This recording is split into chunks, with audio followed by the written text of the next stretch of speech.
Big bold woman gonna come and applaud. Got my back when I do applaud. I'm an F-E-M-A-L-E from the ghetto. Yeah, she got a brain and stiletto. She work 5 now, still got time for the metro. Dancing out the way and forget about the echoes of the ghetto. Got can get so she never leave the ghetto. Gotta tell them kids a memo, cause in time she gonna let go. She a queen, and you know she never leave. They be waiting for a stumble, but she never trip a thing. My God, F-E-M-A-L-E, F-E-M-A-L-E, F-E-M-A-L-E, F-E-M-A-L-E, F-E-M-A-L-E, F-E-M-A-L-E, F-E-M-A-L-E. Go, she a queen, yep. And you know she never leave. They be waiting for a stumble, but she never trip again. Thank you. Thanks for watching. Thanks for being with us on a Sunday morning. We're going to have a chat, and before we do that, I want to also really thank APRA and Chris, who's in the tent, who sparked this screening and sort of opened up the conversation for us to be able to present a film in a space like Splendour. Was really important to us when we had this conversation that it represented everybody that it needs to, and so I'm really, really excited that, well, all our guests, but Robbie Buck is going to come to the stage. He's a middle-aged white man. And it's really bloody important that he's in the room. It's true, I am. Hello. Thanks, guys. You keep talking for a little while, please. Aside from that, well, we're going to invite Zac Abroms, the gorgeous man who, his credentials are far too long, but has done so many amazing things with a lot of the women that are even in the film, and Hannah from all our Exes live in Texas.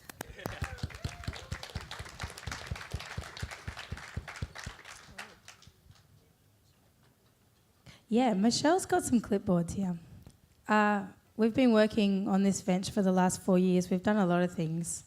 You've just seen the concept. There was a photographic exhibition. We've now made a film. We have many more dreams and plans. So if you want to stay in touch, please write your email down, and we'll keep you posted on the next adventures of Her Downto story, because they are just going to keep going. Forever and ever. All right, so let's just start with the fact that when I saw this film, I was amazed by it, and then I realised that I might have to moderate a panel on the other end of it, and I thought, good grief, that might be a little bit uncomfortable as a middle-aged white man who's been in the music industry kind of for many, many years. And I rang Claudia in a little bit of a panic and said, I don't really know if I can do that. I think it's a little bit odd. And she very generously and very kindly said, actually, we want the discussion not just on the stage, but not just in the festival, not just across Australia, but everywhere, the discussion to be one that's inclusive and to include everybody as well. So with that assurance, I went, okay, well, let's do it. So if you're thinking, well, it's a little bit strange to have some old bloke up here on the back of that, that's the context for it. I think you guys need to give us a little bit more background about the film, because it really is a very, very powerful piece of work. It's a very intimate work, but it's something that has grown over a long period of time, and it's grown really organically from something which is obviously a lot smaller. Michelle, tell us about the genesis of it, how it started. Yeah, so I did another project about 6 years ago now. I started that one. It was called Rise. It was a photo documentary on hip-hop in Australia, and I travelled around the country for 2 years documenting all these really amazing hip-hop artists that we have. And I came to the end of that journey, and I was looking at my folio and just wondering what I wanted to do next, and it just really dawned on me that there obviously weren't a lot of women making hip-hop, and I'd really searched for them as well, and I only came up with around 10 at that time. But it just dawned on me that there's kind of something going on in terms of a barrier, I think, that is preventing women from creating music or getting it out there. And the more research that I did, because I was like, oh, maybe this is just in hip-hop, and that's just, it's known to be a male-dominated industry, obviously, but I just saw that it was across the board. And the statistics kind of vary, but there is definitely a drop-off because the women that are studying music, it's almost 50-50, and music teachers, there's like 80% are female. So it's not... With other industries, sometimes there's an excuse of interest, and I understand that. It's like, well, women just aren't interested in engineering or whatever. But the interest is in music. So that's what really sparked, I guess, my interest to understand what are the barriers, why are women dropping off at some stage. So originally it was just going to be a photo series because I'm a photographer and that's my medium in terms of me creating art. So I thought I'd do a little photo series and I'd pitch it to a magazine, and I was like, there's my contribution. But yeah, I realised pretty quickly that it's a much bigger conversation, and that I don't think a photo series would ever do this topic justice, which is when I brought Claudia on board and said, okay, I'm going to do these photos, why don't you come on board and do interviews while I'm doing the photos, and maybe we'll make a documentary, not knowing what the hell that meant or how to do it, and off we went. Okay, we'll take up the story from there, Claudia. I think at that point Michelle had said 10. She'd had about 10 artists. I said, oh, we should get probably 30. And then in the end, the first round, we spoke to 55 women. And I think up until now, there's probably at least 65 I've interviewed all up. The first round of interviews maybe went for a year. Still had no idea what we were really doing. I personally wasn't invested in the topic the way Michelle had been. I didn't know a lot about it. I think it's only been the last 6 months I've truly come into really understanding the depth of the work and the conversation. So, yeah, we had the privilege of speaking to so many incredible women and artists, and the sharing that went on was so generous that I felt such a great responsibility to share that with everybody else, but had no idea how to put that in the form of an hour. There's probably 48 hours of rushes of interviews. So we launched the project with a photographic installation, which was beautiful, and invited, I think, about 12 of the artists to come and stay at my house, because being resourceful with a completely non-funded project, we turned it into make the most of it.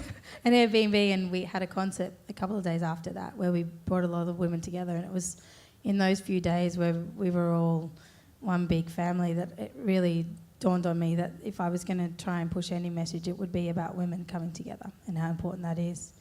And that's sort of from there where the narrative started to build. So, and I mean, you know, we're all sitting here, having seen the film, talking about it.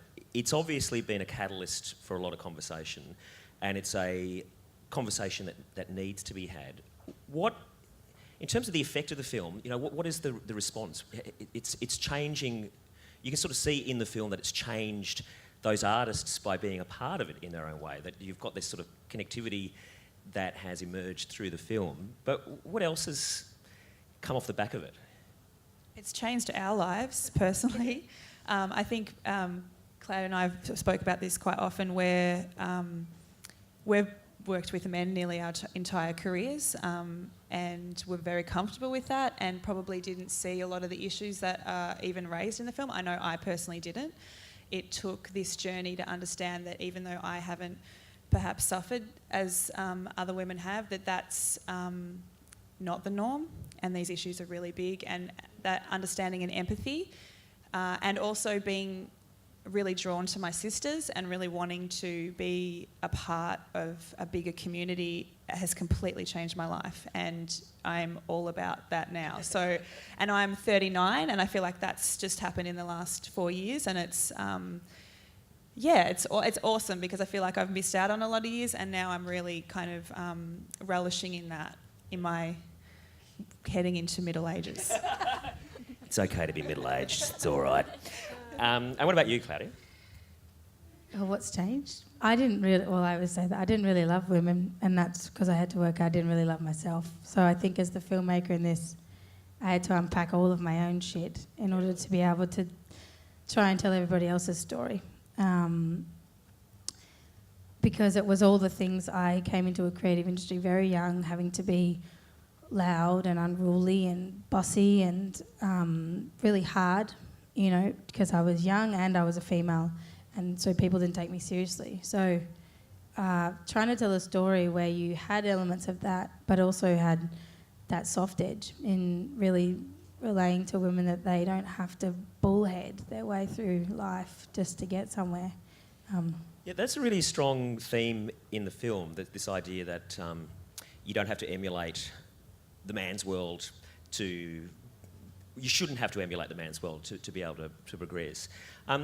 What were the sort of responses from the women that you spoke to outside of even the interviews to that concept, to that idea? Do they feel that is actually happening, that it's moving in that direction? That there's a change? Yep. Yeah, I'd say it was a much harder run for the older generations. They really did have to act like men, you know, and a lot of those stories now, it's such a broad spectrum of who you and how you want to be in the world. You really, and the access we now all have to one another in sharing who we are really openly and finding people that love you for it. You know, it's a total different day and age to grow up in. You guys might have something to say on that. Yeah. Hello, Hannah. Hi. I was just thinking immediately when you said that I think part of the narrative at the moment is also that men can be like women. And I think that's a big part of this conversation is that, a man in the world right now, it's really important to know that they can be feminine and that part of the change has to be from men being able to have, like moving away from toxic masculinity and saying when a boy falls over, when they're really little, that you can hug them and they deserve comfort the same way that if a little girl was to fall over, they deserve comfort.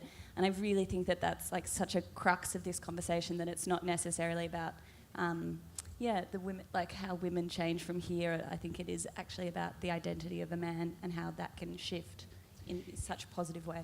Tell us about Completely agree. That's a great answer. Yeah. Tell us about your experiences in Australia in music and watching a film like that.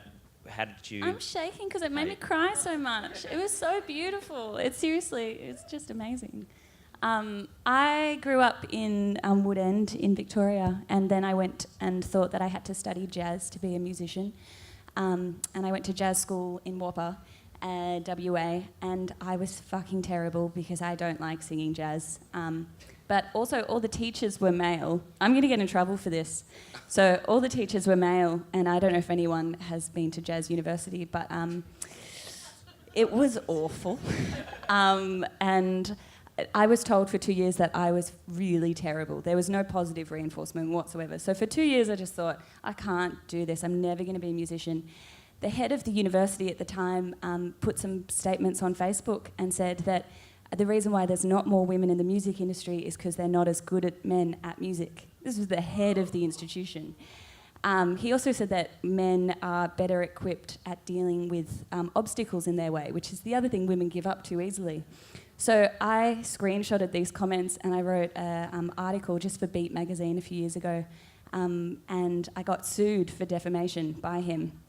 So then I spent a year in legal battles for pointing out that someone was a misogynist, especially when the conversation is, why aren't there more women in music? And I said, this is why. You have a head of an institution teaching women every day. And this is like exactly it.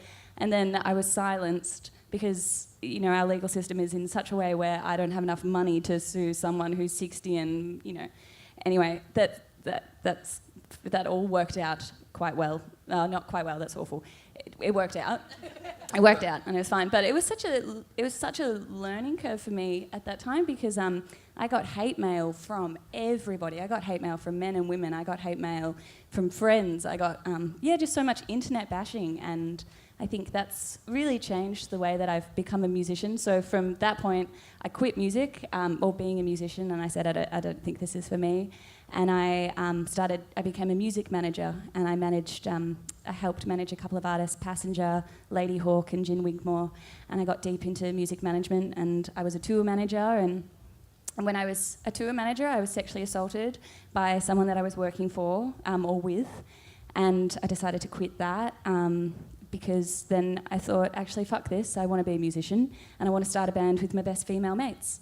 So me and Lani and Katie and George, we put a band together, And I think that that's the best thing in the whole world, because I had 3 women who supported me.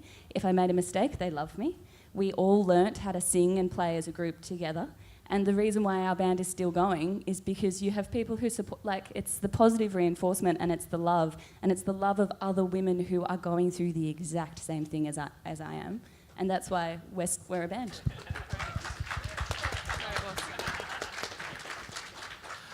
All right, Zac, you look like a man. How are you going with all this, mate? You all right? I'm good. Yeah. I just want to say, like, thank you so much for making this film. I feel like I was really encouraged. I looked around, I got to see the film in full in Melbourne last week, and I looked around and I was so encouraged to see so many young men who had come on their own and in groups of men for the purpose of watching this film. It's such a powerful, like, from an education standpoint, such a powerful tool for us as an introduction to the conversation, you know? So yeah, thank you. That's. I just wanted to make a point on that about young men coming by themselves. There was a young man that came up to me. I was shooting his girlfriend recently. He is in a band that got asked at a festival about their opinion on gender diversity, and as a young man, he hadn't ever had to really think about it. Sure. And he answered in a way that was just like, well, I don't think it should be an issue, and everyone should be kind of judged on their music. And he got absolutely torn to shreds online. Mm-hmm. And I remember watching it going, first of all, this kid has been thrown under a bus because he wasn't prepared for the question. Yeah. And second of all, I think when people attack online like that, it can actually turn people the other way. Thankfully, this young man took it upon himself to actually just self-reflect and was like, I'm going to go watch this film. And he said his eyes were completely opened, and he'd never even considered it from a female perspective, because why would he? He's a dude. So I think that needs to be part of the conversation as well, is that there needs to be room for people to learn, and we need to allow that to happen without jumping on people, because that can actually obviously make people want to quit and alienate them from even the further. conversation, which is super important that, you know, men are getting involved in the conversation now. Primarily listening, but now starting to be active in their, I guess, brainstorming how we can find good solutions in the industry to address all of these things that are brought up by all of these wonderful artists. Tell us a little bit about your background as well, Zac, because you work with a lot of female artists, and you've seen a lot of the issues that have been brought up in this film play out in real life. And touching just on what Michelle was talking about with this online world that we all inhabit now, and the really fractious nature of it. I mean, how we sort of firstly, navigate it. The film caused me to reflect on my own career a lot, and I think, like most men in the Australian music industry, I fell ass backwards into this career, and it's because there was no barrier to my confidence in, like, I'm gonna do this, and I just did it, and all of these things I just thought came naturally by virtue of my, like, male privilege, which now I recognize has not been the case for everyone in the industry, you know?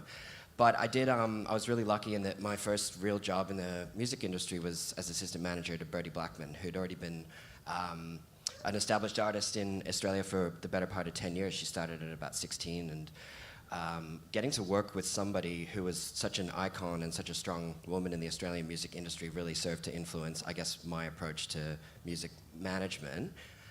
And publicity and various things that I've done. And as a result, I kind of have continued to work with females throughout my career, and I've been really lucky, especially a lot of the females featured in the film.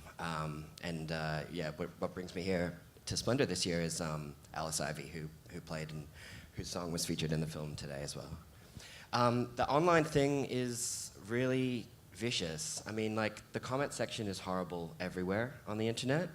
But it's super apparent that female artists get absolutely torn apart online, be it Facebook, on their own assets. We've had artists criticized about their body image and their appearance on their own pages by men publicly, whose full names and places of work are available on the internet. And I think the audacity of that speaks to this kind of male privilege, that they feel as though there will not be consequences. And I think there's, you know, terrible examples in the Australian media and sports community and music community of men who are, like, indemnified against things that they've said or done.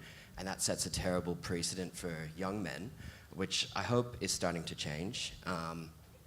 But yeah, you know, with my artists, one recent example that we looked at as like a little bit of a case study, an artist of mine, Alice Ivy, played Like a Virgin for Triple J. And we crunched the numbers on the YouTube comments, which was kind of a horrible process because everyone, you know, don't read the comments, but we wanted to do it. And they were 60% positive and 40% negative. And of those negative comments, 90% of the commenters were male, and 3/4 of them were about her appearance, and 1/4 of them were about her music. And the following week, there was a male artist, and we did a comparative study, and it was like 50-50, but every single comment was about the music.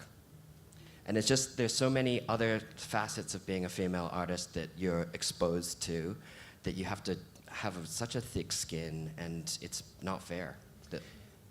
Claudia, can we come back to something that's also really strong in this, and that is, it's brought up that quite often in the music industry, women are competing against each other as opposed to supporting each other, because there is quite often I don't know, some sort of preconceived setup in that's, you're this part of the industry and this is the pool and you're going to have to compete for the top spot in that. Can you just talk to that just for a little while, just for a bit, about how you think that is going to change, but also about how people should be free to present themselves on the back of what Zac's been saying, so that so the narrative moves away from just what they're wearing, what they're looking like, and moves in a direction that's going to be a lot more respectful in that area. So many things. Yeah. I think, as I said, the narrative for this film really came out when we brought women together. And it happens every time we do even something like this. You watch women falling in love with each other, or in a cinema, women just wanting to turn around and hug the person that they don't know.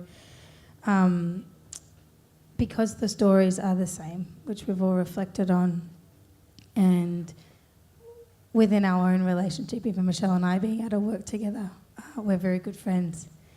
And that's a really complicated thing to work and play and still love each other. So I think we had to also, not so much even understand not to compete with each other, but really I had to go into Mama Kin's head and hear her saying, you have to just keep turning towards her with all your resistance, because all of that is coming from some other strange learning that you've had since you were a baby that was wrong about women and how you might feel you need to be up against her. Or the alliance when women come together is phenomenal. That power, it's indescribable. And I think most women that watch this film walk away feeling that, with this huge burst of energy inside, just kind of winking at the sisters around the room. You know, the superpowers come out. You speak on this. I think, obviously, historically in the Australian industry, there's been such a small pool allowed for women, so there's naturally a competitiveness that kind of bred out of that, which meant if there's only one, you know, pop icon that can be at that time, or there's only one folk singer that can be the number one, and when you say there can only be, it's kind of reinforced in music as well. It's like, you know, the queen of pop or princess of pop, or the queen of hip hop. There's always just that one kind of mantle where you don't necessarily feel that as much across the male landscape. There's a lot more room for there to be many, many, many people that are kind of vying for a lot of different positions. So I think it does create a little bit of natural competitiveness. I do feel like it's changing. I feel like the younger women coming through now, they don't feel that as much, and you can see it you know, backstage, and you can see it with different collaborations that are happening all over the place now. I do think it's really changing, which is amazing, and hopefully this film really sparks a lot more of that community.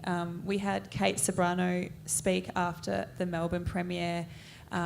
Claudia just asked if anyone wanted to kind of speak, and she came down and was very emotional and was just speaking on the fact that she felt like she'd been denied this for a long time. She'd been actually removed from that sense of community, and she felt really sad.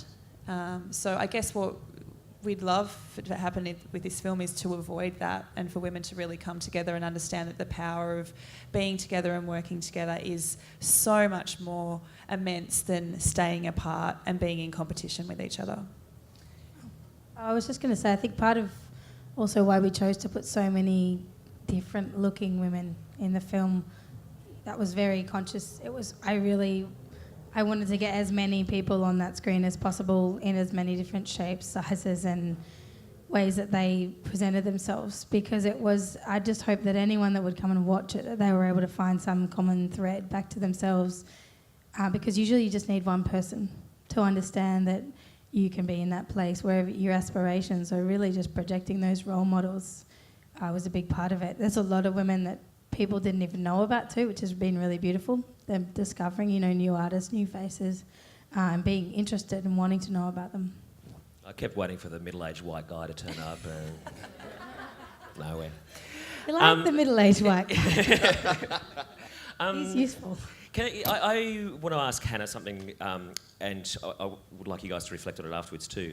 And that is in my own observations, what has been really amazing about music in the last 20 years is that the technology has changed so rapidly and so fundamentally, and the internet's part of this too, that the traditional gatekeepers from the music, big companies, etc., they no longer have the sole sort of pathways to be able to release your music and to be able to produce your music.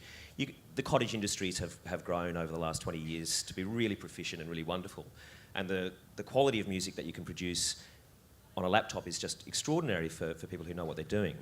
But I wonder as well whether there are double-edged swords to that, whether there's, I don't know, could it be more isolating, for example, if you don't have people around you to provide that support?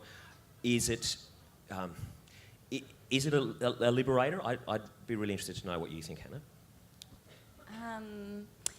I think a roundabout way of answering that is, I think it's liberating, but also starts with, we did a program, I used to work for Music New South Wales, and we did a program last year of women in electronic music where we did mentorship programs.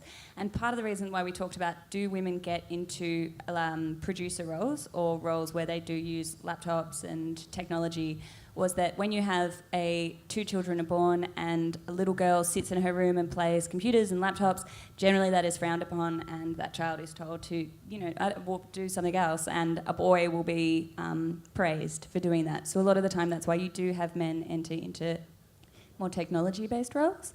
So I think that even though you have the option to do it, it still wasn't praised from an early level. So it's actually starting with the education of children to have the freedom to express that and know how to use those tools. I don't really know. I find that the other part of that's really hard. I play an acoustic instrument and write folk songs, so I don't. I think it's freeing in the way that a band like All Our Exes, we are not a band that is necessarily, well, we're obviously not a Triple J band, and we're a band that's always going to be a grassroots band, and part of our campaign is we do shows all around Australia. We do regional shows that can be sold out across, because we keep lapping this country and we get in front of people and we sing to them, and that's what's going to keep people coming back rather than radio or relying on mainstream media, because we may not have that forever, or people might not pick up our stuff. And so I think it's freeing in that way that we can see a different path from, I guess, mainstream acts. Did that answer that at all? I think so, yes. I'm far more informed now. Did you want to talk to that at all, you guys, or you're all right? We've only got about 15 minutes left, and I imagine you guys have probably got some questions or comments or stories or anecdotes or whatever else you'd like. Do you guys want to engage from down there? Or do you... Yeah. A woman with a beard. No, it's a man. This is a microphone, you can chuck it around. Just take it around. As a male that works in the industry, I run a record label that the audience is like predominantly male, and I'd just like to know what your thoughts would be on how to introduce more of a feminine aspect to the label. Like, what would be your best advice? Do you have many female performers? Yes. Yeah, that's interesting. I guess it's tricky from a listenership perspective, because you don't know who's going to be attracted to the music. And I guess my perspective was always getting more women on stage, so you'd hope more women would listen to that, but perhaps that's not the case. As we've signed females, it's diversified more, but it's still very broad, especially in hip hop. Yeah, I mean, hip hop is always a tricky one. I think obviously I've been involved with that culture since I was 12 years old, so I understand it's incredibly male dominated. It has been for a long time. That also is because of the space where you're performing being male dominated as well. So there's a bit of a double-edged sword there. Is if you're a woman and you're kind of intimidated by those spaces, it's even hard to go. Because it can be, it just can be very confronting. So it's just, I think, trying to attract more women there to feel safer, I guess, in those spaces is a bit of a step forward. It's a tricky one for me to answer personally because I'm not intimidated by those. So, but Zac might. I was wondering, do you find that the media in this particular space or genre is particularly male-dominated? Are there female voices in the media that are like the mouthpiece, but the conduit between the music and the listeners?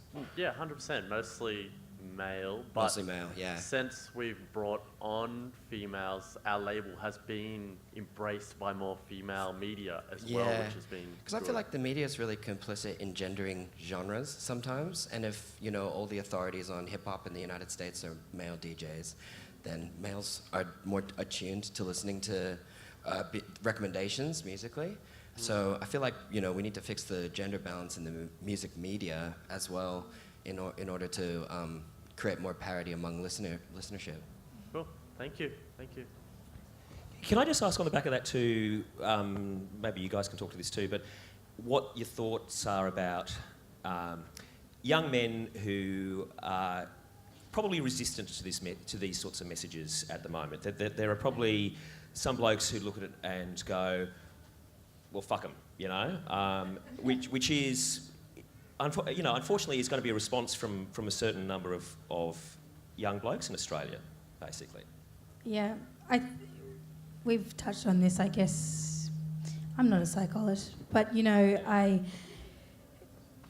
we're in a day and age where women's stories are coming out and they've had a really hard time. And I always where there is resistance, I just encourage men very gently to turn to the women in their own lives, be it their mum, their sister, their daughter, their auntie, girlfriend, whomever it is, and have a conversation with her about anything, really, because you would be hard-pressed to find a woman who hasn't had something like any one of these things that women face happen to her. So it's just the gentle easing of not yelling at them, but to just go, hey, mate, maybe you should ask your sister about that. And I'm sure I'd probably still get a fuck 'em all response, but I actually do think that I think giving them that gives them something to walk away with and consider at some moment in their journey that perhaps when their sister isn't feeling good because of something that's happened, that they do turn around and listen to them, Just planting very small seeds in the mind. Do we have any more questions down here? How many female musicians are here today, by the way? All right. How did you guys respond to that?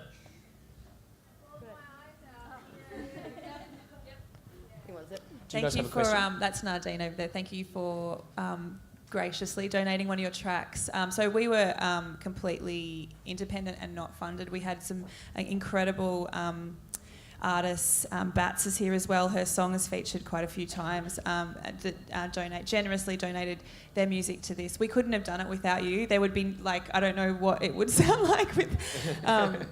So thank you, and I'm so glad that you enjoyed it and you got to see it finally. Can we give you the microphone? Is that Ooh. That's good, isn't it? It's something, so many times in that it was said music is vibration, but all art is vibration. And that is art. The resonance of what you guys did, the reason so many of us are bawling our eyes out is because everyone is feeling this right now. It just hits the exact spot. It's the perfect conversation. It's the perfect moment. It is bringing women together. And from my own experience in music, the support of the women around me has been absolutely paramount, and it does make a massive difference. And to see that said so honestly and reinforced up there. There couldn't be anything truer. So thank you guys for the. I'm done. Oh, that's nice. Thank you. Alpha Mama's got a... What a great catch. Amazing, thank you. I don't know if I have a question, but I just wanted to say thank you so much. Like, for me, watching that, I was bawling pretty much the whole time, just because it felt like a relief of kinship to know that. Like, so Nardine is an artist that I've been mentoring for years, and to see her play Splendour and to watch us film, everything just feels so crazy. Just the beautiful coming together of everything. And what I got from the film was like the transmission of the feminine, you know, and that is what, on a deeper level, is what I feel is coming through more and more, to see the magic of the feminine and how it works in such beautiful, mysterious ways. And like, that's kind of what I've been journeying and through mentoring the artists that I work with, to feel like, holy shit, I'm not alone in doing that. Like it's coming through more and more, and I just felt such a deeper connection. So I just want to say thank you so much, because it's just, yeah, it really fucking moved me. Thank you. Thank you. Welcome, babe. It's Georgia Odette. Here she is. Hello, darling. Good catch. Just got candid. Reflexes, wow. Hi. First of all, just wow. Like, everything I've heard and seen today has just been incredible. I kind of had a question, actually. So you brought up the importance of this sisterhood and of this connection between women and supporting each other and lifting each other up. I guess this is a question to, like, all the women on the stage. What would be your kind of suggestions and advice for if you do encounter a situation in which you're, you know, working with another woman who isn't kind of in that same world, you know, like, yeah. That's a great question. Do you want to maybe relay your recent experience? Because I thought that was a good one. On set. You just filmed me. The clip the other day. I make video clips. I just recently made one and was met with a very stern young assistant camera woman who was yelling at everybody. I mean, in those situations, but that's probably now after having done this. I looked at her. She was yelling at everyone, yelling at me as the director. It was very strange. And I took a moment and thought, something has happened to you in your life that has put you in this position where you feel you need to yell and scream because you're scared of not being heard, or you don't know how else to make your place in this working environment that we have. So I'm just going to give you a minute to do that and not fire you on the spot. And I just said to her, you know, take a breath. We all just need to be really calm today and do this together. If you need to yell at someone, you can go outside and leave. And I really just took a moment to empathise with her rather than react, which I really just wanted to scream and yell at her myself for having made me feel like that. I also think there's so many women, and we've had it a lot even in the email world of trying to create a project like this, that are a bit stern with us. Very stern. Very Specifically, publishers do not like us. I always think, again, I think there's a reason for that woman presenting herself like that. And so therefore I just have to constantly step into a place of empathy. What has happened to you that's made you behave so hard in this space and feel that you need to exert some extra amount of authority on me in order for us to get somewhere together? So that's true patience and empathy. That'd be my guidance for everybody. Thank you, that's perfect. Yeah, I think it's just the same thing. Like when Danielle Kin speaks and she says about being happy within yourself and feeling grounded and going through all the shit in your head that's happened to you, and then you can come from a place where, in our band we call it beaming love. So in the band, if someone's having a really bad day and something's happening, the idea is that you just beam fucking love at them and you drill it into them because something's happened that's, it's the same thing. Like, you have no idea what's going on, and that's the only way you can approach it to get anywhere.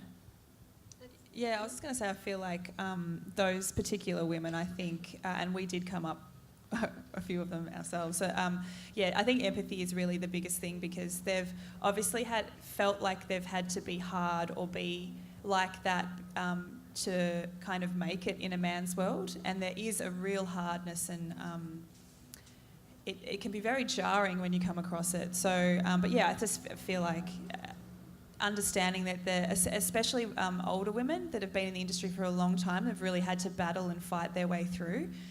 Just having that empathy and understanding that that's how it had to be back then, and hopefully this is where it's changing, and we can actually see by embracing our femininity and understanding we don't need to be hard, that we can move forward. Did that help? We might do one more question, and then we'll... okay, sorry. I just want to say, firstly, I thoroughly enjoyed that. That was an excellent film. I'm a documentary filmmaker myself, so I thoroughly enjoyed that, and I can appreciate all the hard work that would have gone into that to make it as successful as it was. But anyway, my question was there anybody you wanted to interview for the film that you didn't get round to interviewing, or there wasn't the time? Yeah, there was a few. There was. Yes, there definitely was. But I worked out ways to get them on the screen anyway, or get other people talking about them. It was things like that, and I think I also let go of caring how many celebrities were in this film, and that it wasn't. Also, the way that people that are most well-known and famous didn't need to say the most important things. That was a really big thing too, because a lot of them said the same things, and I thought, well, I love Missy just says a throwaway comment about a sound guy, at a festival, and she's one of Australia's most beloved artists.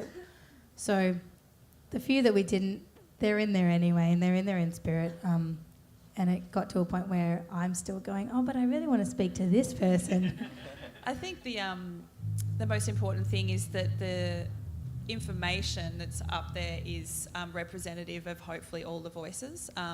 There was a review that we got recently which was a really positive review, and but one of the things that they said was they named a couple of women that weren't in it, and for me personally that was a bit disappointing when there's like 55 women on screen and the thing that you notice is one woman that we actually missed, and we tried really hard to get and we just couldn't because of scheduling or whatever. But I hope that their voice or they're represented in a way. We were very, very conscious of that. So there's no notable omissions or anyone that we ignored or anything like that. We tried our best to get everybody, really. So. Cool. I love the box. Hello. It's great. Yeah, this is an interesting box. My name is Alice Knight, and I'm a singer. And lately, I've been considering quitting music. And this film has just so deeply encouraged me to do it more than I ever have. So thank you. Beautiful. Yeah. And I have thoughts like, oh, I'm 29 and I haven't made it, and no one knows who I am, and no one gives a shit, and really negative thoughts. So this film has revolutionized my heart right now, so thank you. And the other comment I just want to make is about fashion, and men and women's fashion, because I go mad looking at what women wear sometimes and thinking, why are they dressed like this and why are the men dressed like that? It doesn't make sense to me. And so my encouragement is, rather than women having to tone down what they wear, can the men tone it up? Hey, double denim is all right. Double denim is great, but... Next Splendour, that's a sparkly outfit on you, Robbie. Yeah, maybe you're right. So women fought for pants. I would love men to fight for skirts and dresses. Well, And David Bowie had the man dress in about 1974, so But there is a precedent. it ain't on the streets, so can we get it on the streets and Fair the point. stages? Awesome. Fair Great point. comment. Can we just very quickly, we've got to wrap it up pretty quickly, can we just talk about the future, because it's coming to us, whether we like it or not. And I really want to know where this film's going to go in terms of, because it started off as one thing and it's turned into this sort of juggernaut, and it's changing people's lives, right? And it's doing all this amazing, having this amazing effect. Where does it go from here? What happens to it? And the people in it, it's sort of... The people in it go on to rule the Australian music industry. You go on to celebrate them, that's what happens. The film's going to be screened in theatres all around Australia up until the end of the year. So please keep an eye out. Please share the word. We are completely independent, meaning that there's no money involved in this. We just banded together and decided we wanted to do something and made a big piece of art. From there on, we're hopefully going to take it overseas to some big music festivals next year, big film festivals, get it screened over there, and fingers crossed we'll get it on one of these brilliant online screening platforms. Yeah, we're just we're kind of trying to encourage people. If you have any contacts for us, or you know someone in high places somewhere, please let us know. We are literally doing this ourselves. We have the most overwhelming inbox you've ever seen at the moment, and we can't keep on top of it, but we're trying really hard. I know there's been people saying, when are you bringing it to wherever? And it's just have patience with us. We will get there. We have to line up everything ourselves. So it's getting it all in place for the rest of the year, and then hopefully overseas. So we'll get there. We're also mention APRA again, because Chris came and saw the film in November last year when it previewed and kind of went, I want to help. So APRA are going to help us do some industry screenings where we invite all the majors and in the major cities to come in and watch it together as a big collective and have a conversation afterwards. Yeah, that's going to be interesting. That's going to be very interesting. We'll be up the back wearing sunglasses. And we're That's really great. So trying to take it to the people that actually have the influential change in this space, and into schools, so that young men and women can watch these women have these conversations, and you can just start to open this stuff up from really young ages. Anyone knows any philanthropists? That'd be great. Because everyone's like, there's women out there that want to give young women money. We're like, where are they? Because we need it for this education rollout. We've got so many amazing ideas that we'd love to roll out, but having the funds to do that. We'll get that worked out for you. Yeah. Future, Hannah, 10 years from now, Australian music industry. Oh, what would you like? What would you like it to be? I'd like to be the Beyonce of Australia. That'd be cool if we could start there. I just want men to feel comfortable in whatever role they want to play and can become the most feminine. I honestly just think these gender roles need to fuck off, and that's the thing that's going to move us the most forward for both men and women. Well said. And Zac, final word, 10 years? I just want to see more women in positions of power in the Australian music industry. I feel like it's changing and we are seeing loads more women in the industry, but at the upper echelons, it's still all white dudes, and we've been waiting a really long time for them to fuck off, but I feel like in the next 10 years, it's finally going to happen. On that bright note, ladies and gentlemen, please thank our wonderful panel today, Michelle, Claudia, Hannah and Zac. Thanks so much, Robbie. And thank you again to Splendour and the Guys for opening this space up for all of us. Yeah, and thanks to you two for letting me come up. I really appreciate it. Thanks, guys. Have a great festival. We'll be sticking around if anyone's got any questions.